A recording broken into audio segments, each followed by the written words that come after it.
Cuántos crímenes espeluznantes, cuántas escenas de terror ocurrieron en el interior de la tenebrosa prisión de La Acordada.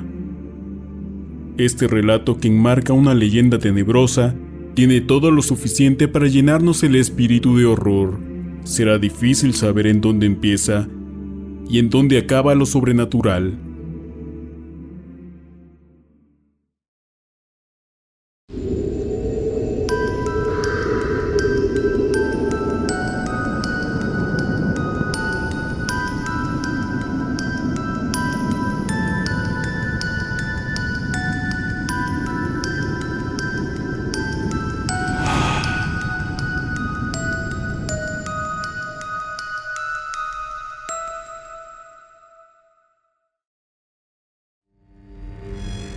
La tenebrosa cárcel de La Acordada sucedió en la hoy Avenida Juárez.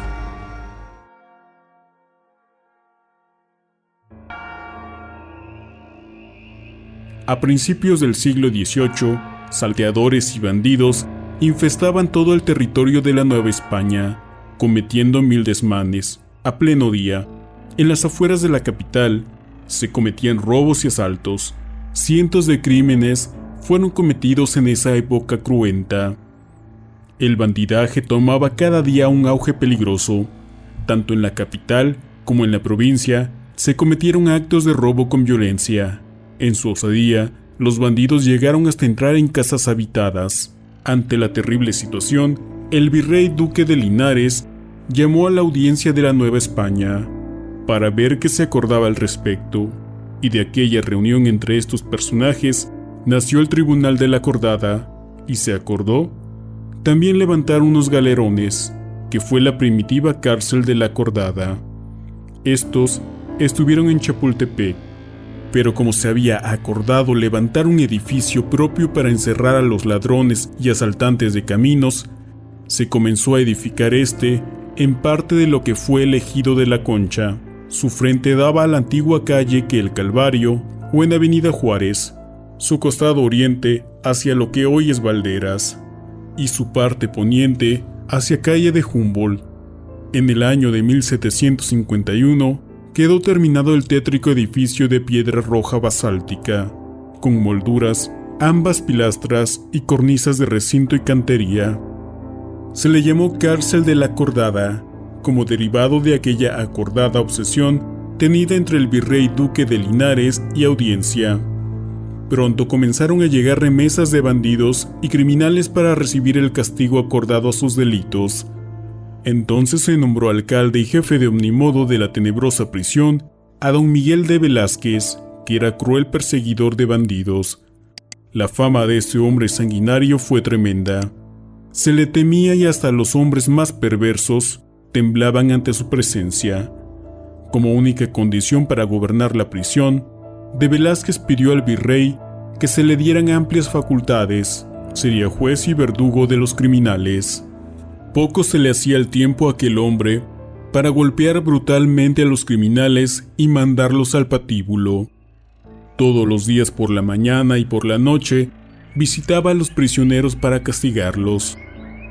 Como lo hacía el cruel alcalde y verdugo, nunca antes una horca trabajó tanto como entonces. En cuanto a castigos, nunca tampoco los hubo más crueles, desde azotes, cadenas y hasta ratas que se devoraban vivas a las víctimas.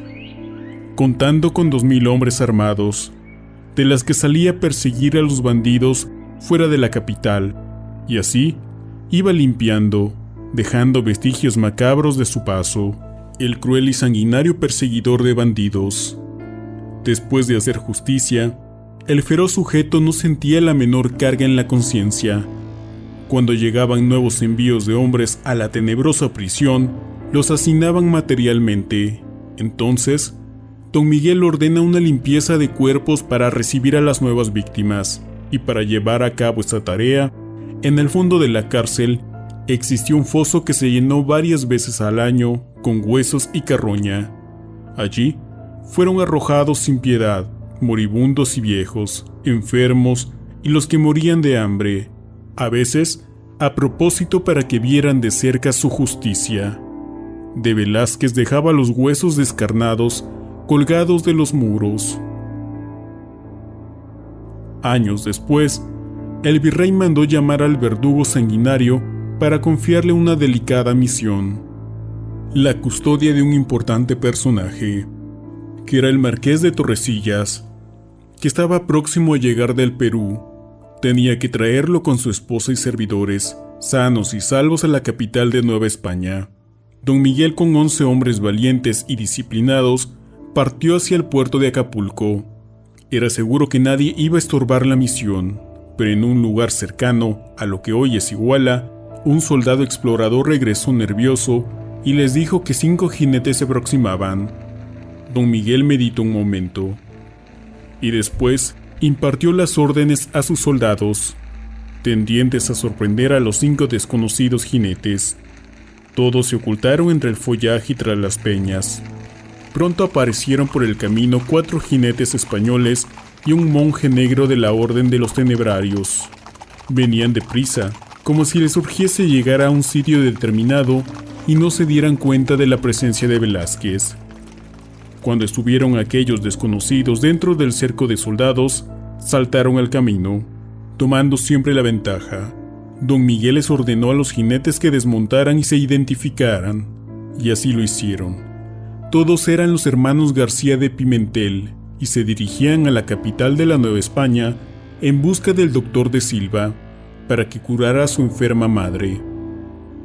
Uno de los principales atributos de Velázquez era la desconfianza y la rapidez de movimientos. En instantes tomó la decisión de decir que aquel doctor no existía y que ellos eran solamente unos bandoleros que pretendían asaltar y robar la diligencia del marqués de Torrecillas, y por lo tanto ordenó a sus guardias aprenderlos y buscar un árbol para colgarles. Sin información de causa, sin escuchar razonamientos, don Miguel el Sanguinario ordenó colgar a los 5. Muertos los que se decían hermanos, le tocó el turno al fraile negro de la Orden de los Tenebrarios.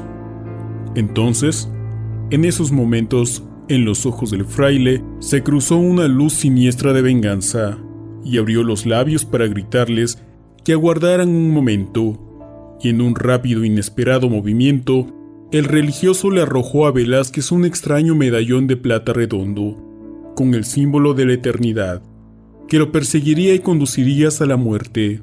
Echando una maldición, lo lanzó lejos. Don Miguel y sus hombres galoparon hacia Acapulco, quedando atrás el fraile muerto, con su índice macabro apuntando hacia ellos. De Velázquez y sus hombres trajeron a la capital al marqués de Torrecillas y lo escoltaron hacia Veracruz. El ilustre viajero y su séquito no tuvieron contratiempo alguno y pudieron embarcarse rumbo a España, que era su destino. Transcurrió el tiempo. Cierta noche, un carcelero entró presuroso a dar un informe insólito al verdugo sanguinario. Tenían 5 prisioneros de más. El carcelero le aseguró que los había contado varias veces y siempre le sobraban 5. Dispuesto a sacarlo del error, don Diego decide ir él mismo y, para su asombro, confirmar la cuenta.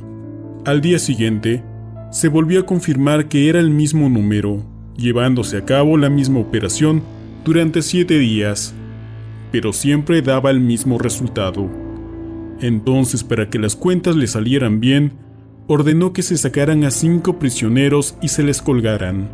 Esa misma tarde, se llevaron a cabo las ejecuciones ordenadas por aquel cruel hombre, para corregir un error en la población de presos. 3 días después, don Miguel se hallaba repasando las notas de su libro de presidio, cuando uno de los carceleros le interrumpió para decirle que había 5 prisioneros más nuevamente, y para darle fin a esa broma de una buena vez, manda construir un maciz, a horca, para colgar a los prisioneros excedentes. La construcción duró varios días. Según órdenes de Velázquez, se recubrió con planchas de plomo. Esa noche, el verdugo pensó estrenar la nueva horca, cuando creyó escuchar una voz siniestra que le decía que él mismo estrenaría su horca. Creyendo que era alguien que quería atemorizarlo, comenzó a gritar y a blasfemar. Creyendo que era un sueño, alucinaciones, al día siguiente, muy temprano, don Miguel fue a recrearse con su horca terminada. Ansiaba ponerla pronto en servicio. El verdugo se puso a hacer una lista de los que serían ajusticiados, pero en esos momentos penetró un frío helado, como de muerte, haciendo volar los papeles. Mientras los recogía, se dio cuenta de la presencia de 5 personajes. El viento había apagado las velas.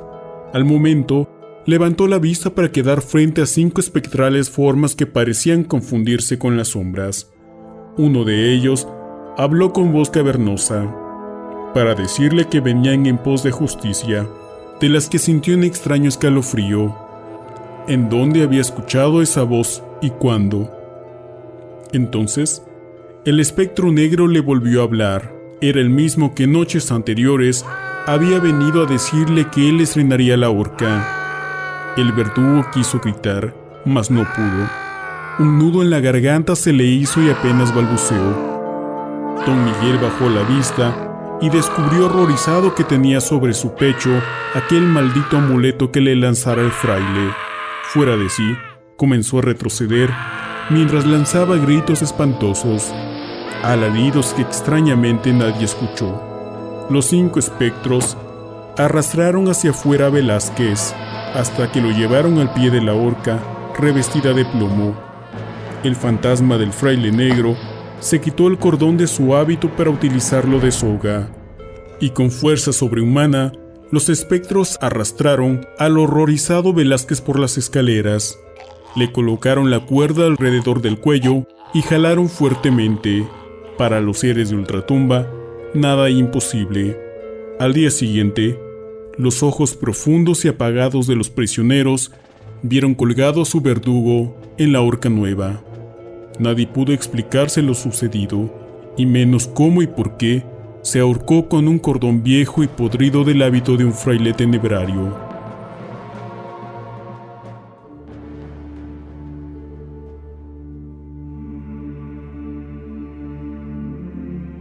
Muerto Miguel de Velázquez, la prisión de la Acordada continuó funcionando bajo un régimen menos severo, pero igual de injusto y arbitrario. Se aseguran documentos históricos que continuaron las ratas y el foso, llenándose de la carne de moribundos y muertos, y asientan que en 1774, cuando se inauguró el hospicio de pobres, niños y maestros frailes, comenzaron a escuchar gritos y lamentos de ultratumba, procedentes de la anexa cárcel de la Acordada. Luego, en el año de 1788, ocurre un terremoto que causó grandes daños a dicha prisión, al grado de que todos creyeran que era un castigo divino. Así la tétrica prisión casi fue reducida a escombros, cayeron sus muros y sus rejas, sepultando a muchos infelices. Aunque se reconstruyó la macabra prisión, ya no funcionó igual, sino como una cárcel ordinaria y común. Y años después, los reos fueron trasladados a la cárcel de Belém y los años hicieron lo demás.